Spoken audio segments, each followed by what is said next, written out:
view college students and their role in our ministry differently. So what I'm going to do is present you research. There are exceptions to every rule. So this is blanket statements, overall statements about an entire generation. We all know people, cultures, individuals, geographies, they all have different nuances to them. So this is like presenting on a scale. There are things that are more true in some places and less true in other places. This is just an overall view of the actual generation. I don't necessarily have the solutions. There's a lot of stuff with Gen Z where we just don't have the answers. But the hope is that what this does is provide context so we can find out, create the solutions and the direction for what we're doing. So the 3 areas we're going to talk about today are delayed adolescence in Gen Z, the value of safety in Gen Z, and how Gen Z deals with failure.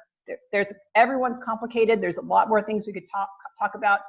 These are the 3 we're going to talk about today. If you haven't heard this already, with millennials, Gen X, we saw an extending of Gen Z, right? We had wildlife come on the map. We had Young Life College come on the map because we said, man, adolescence is not these 4 years in high school. It has gotten a lot longer. What we're seeing with this generation is it's getting delayed. It's getting pushed later. So it's not necessarily lengthened, it's delayed. What that means is we have this generation of kids that is not like craving their independence and adulthood. These are not the kids who are wanting their license so they can run out the door, because they understand adulthood, independence means responsibility, and they don't want that. They would rather be a kid and be taken care of than be independent and have responsibility. How that's manifesting is they'll say, generally, a freshman in college is more likely to function like we would understand a sophomore in high school to function as. I know some of us have seen this in our summer staffs the last couple years, with summer staffers calling parents to take care of their problems, parents to intervene with things.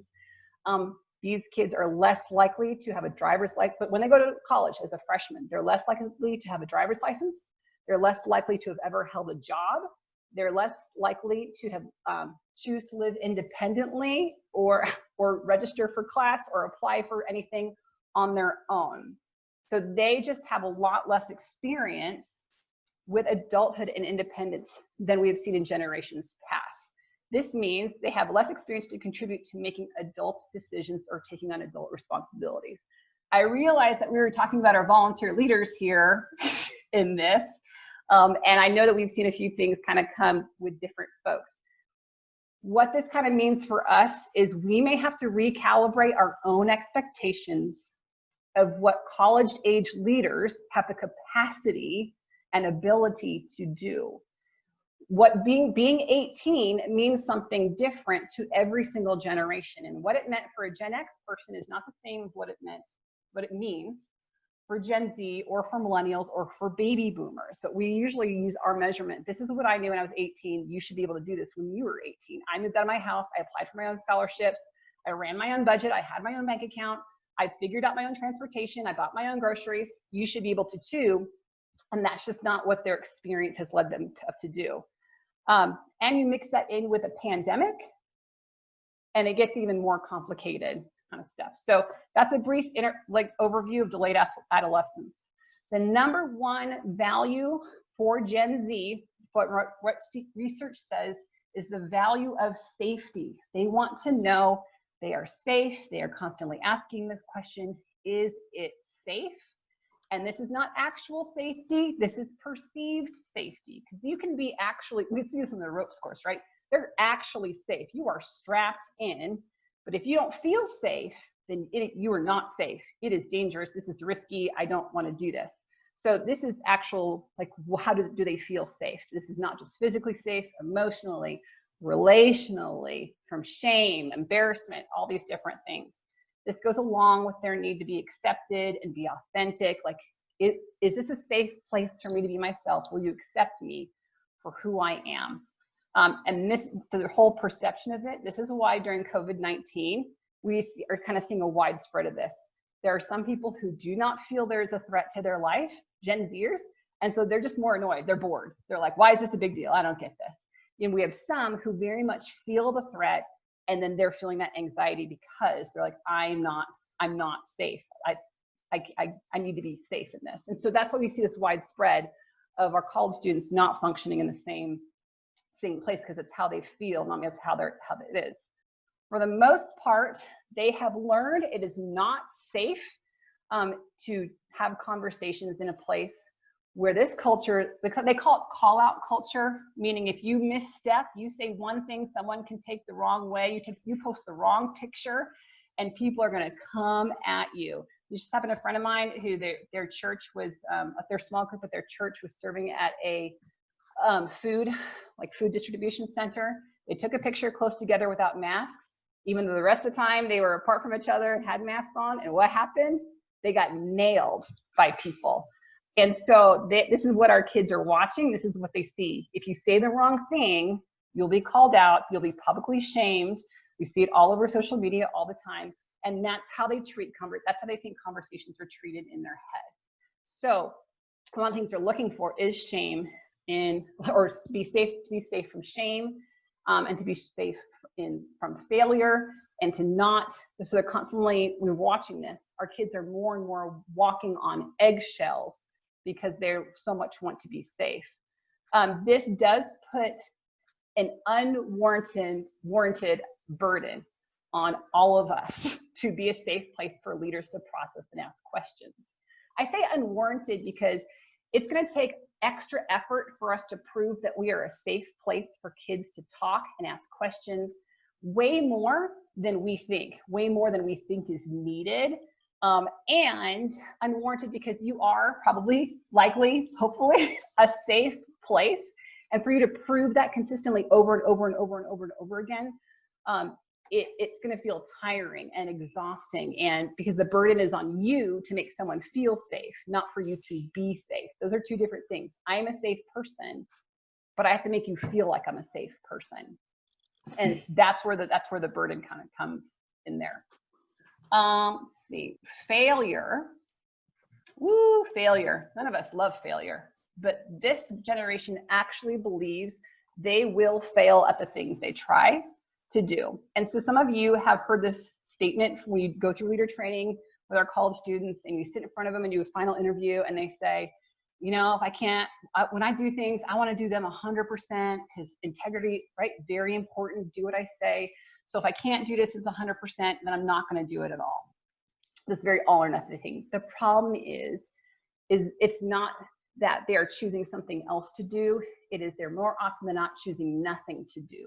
Because if they choose something else, they will fail at that thing also. So that goes back into, if there's failure, that means there's risk. If there's risk, that means it's dangerous. If it's dangerous, then I'm not safe. I need to be safe. Failure is the opposite of that for how they're interpreting it. Shame, that means it's not safe. So failure gets wrapped up into this and how they understand failure. Identity for much of Gen Z is wrapped up in accomplishments and successes. And so, I mean, that's one of the reasons we have this kind of measuring of likes and followers in social media. It's another accomplishment that can be measured and successful. And bottom line, their lack of experience in failing, getting up, dealing with it, moving forward, does not allow them to come into adulthood ready to deal with failure. And there's a lot of research that says when they fail, the blame will often be put on somebody else. Well, I failed the test because the test was unfair. I rely on my application because the application process is unfair. I failed because the standards they gave me were unreachable. So there's a lot of putting out there because the owning it piece is just not where the maturity is, not where the experience has brought them to go, I own my failure, I can do it without shame, and I can move on in a safe place through this. So here's where we end up with this kind of threefold thing. It seems to me from conversations I'm having with staff and area directors is there are a lot of Gen Z aged, college age volunteers who are failing at being a leader right now by how we would describe it, how we define it. They're failing. We can't get a hold of them. They don't know how to talk to kids. They don't know how to process their own stuff. They don't know how to show up for a Zoom call. All these different things, we find that they're drifting off in the distance. It's not just the pandemic.